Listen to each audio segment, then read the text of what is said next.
Hello and welcome to another episode of Trench Tips. Today I'm your host Jack Fribson and there's no Zach Thompson today, but that is for a reason because today we are going to be doing things a little bit differently. I would like to share a little story with the listeners. The lovely people that listen to this podcast on a weekly basis know that Trench Tips is all about different tips that will help you throughout the week when it comes to cold calling, sales, different actionable takeaways, mindset, all of those different things. And I'm hoping that I got told a little story at the weekend. And I was thinking, if I can share this story with you and some of you guys can use it in your daily working lives or your own personal lives, and you can get a little bit of something from it, then that'd be amazing. So today I'm going to share with you a story.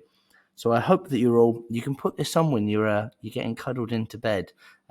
This is the story of the Chinese farmer. So you may have heard this story before. And if you have heard this story before, well, you're going to hear it in a way that you've never heard it before, because I'm going to hit you with my most soothing bedtime voice. You don't need to pay for calm, not when you've got the free We Have a Meeting podcast. So before we go any further, this is the story of the Chinese farmer. Once upon a time, there was a Chinese farmer whose horse ran away. That evening, all of his neighbours came round to commiserate. They said, "We're so sorry to hear your horse has run away. This is most unfortunate." The farmer said, "Maybe." The next day, the horse came back, bringing 7 wild horses with it. And in the evening, everybody came back and said, "Oh my, Mr. Farmer, isn't that lucky? What a great turn of events. You now have 8 horses." The farmer again said, "Maybe."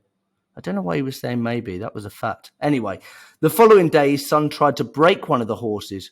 And while riding it, he was thrown and broke his leg. The neighbours then said, "Oh dear, that's too bad." And the farmer responded, "Maybe." The next day, the conscription officers came round to conscript people into the army, and they rejected his son. They said, "No, you cannot come into the army because you have a bloody broken leg." Again, all the neighbours come round and said, "Isn't that great, Mr. Farmer?" Again, he said, "Maybe." The whole process of nature is an integrated process of immense complexity. Complexity. You can tell I'm reading this for the first time. And it's really impossible to tell whether anything that happens in it is good or bad, because you never know what will be the consequence of the misfortune, or you never know what will be the consequence of good fortune. And when I heard this at the weekend, it got me thinking how true that is to sales. Sometimes we let a massive deal slip through the net, or we had a great conversation, and for some reason we think, "Oh, they were so close to booking a meeting," or they were about to sign and then for some reason they didn't. And it leaves us feeling so disheartened. Whereas actually, we don't know the truth of it all. And I think perspective is the one thing to take away when it comes to everything. So was it a good call or was it a bad call? Well, did you do the right things? Did you ask the right questions? Is there such thing as a bad call? Yes. Is there such thing as a good call? Depends. Perspective is everything. So ultimately, what he's trying to say is life, sales, everything is always going to be what you make it. And this is where mindset comes in. Like, some of the biggest problems that salespeople face is actually that relationship that they have with themselves. The highs are high and the lows, oh my God, you don't want to know. In our office, we find that some of the best performers are not the people that can come in on a week and just smash it out, but they're the most consistent performers, so that when you look at them over the space of 6 months or a year, they've been consistent in everything they do. They don't ride the highs for too long. They don't ride the lows for too long. It is so appropriate to be disheartened when things don't go your way. That is normal life. And as much as I'd like to say, be like the Chinese farmer every time you come off a cold call that doesn't go your way and just say, maybe, that's not life. But one of the biggest things that we say in terms of actionable takeaways is ride it for a little while. Take 5 minutes, take 10 minutes. But then after that, it's about getting back on the horse, excuse the pun, and riding through it again. So one of the things that one of our reps does, which I absolutely love, is one of the first things they do on a daily basis is they'll write an email to themselves or to a manager, to me or to Zach, and they'll say things like, "Hey Zach, hey Jack, had a brilliant day today, but 3 meetings." And that is before they start the day. So they're putting that positive affirmation out there into the world. So they know that when they go into those calls, they're already manifesting, or they've got positive affirmations, and they're already in a positive mindset. And it takes something so small, but if that can put you into a positive mindset, then what an actual takeaway. That is something that everybody can do on a daily basis. Just write in your notes, my daily intention is to speak to 10 people. And then until you've done that, you know that you're committed to your daily intention. The second one is to break your days into slots, whether it be breaking it down and say, right, in each day I've got 4 different days. Okay, well, how can you do that? That's madness. You sound like Grant Cardone. Well, what you do is you say, right, from 9 till 11, that is one slot. That is one day. From 11 till 12, that's another day. I'm going to take an hour lunch. And then I'm going to do 1 till 3, that's another day. And then 3 till 5, I'm going to come back, that's another day.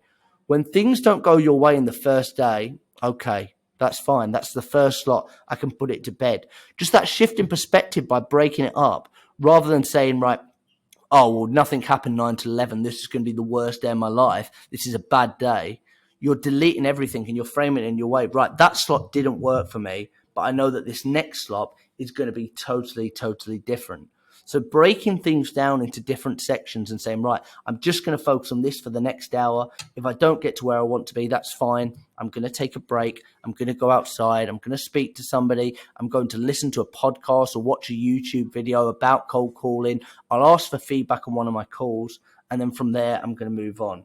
The things are, the lows can feel so low, but they're just a thing of the past. And the best salespeople, yeah, they practice, they listen, they learn, they invest in themselves, they work on that skill set of communication. But actually, the best salespeople on the planet are the people that have the strongest mindset. And that's where that resilience and discipline comes in. So it's not just a case of saying, I'm a resilient person, I'm going to be resilient, these are the things I'm going to do. Like anything, discipline and resilience is a muscle, and you need to exercise that. So you need to have non-negotiables throughout your day.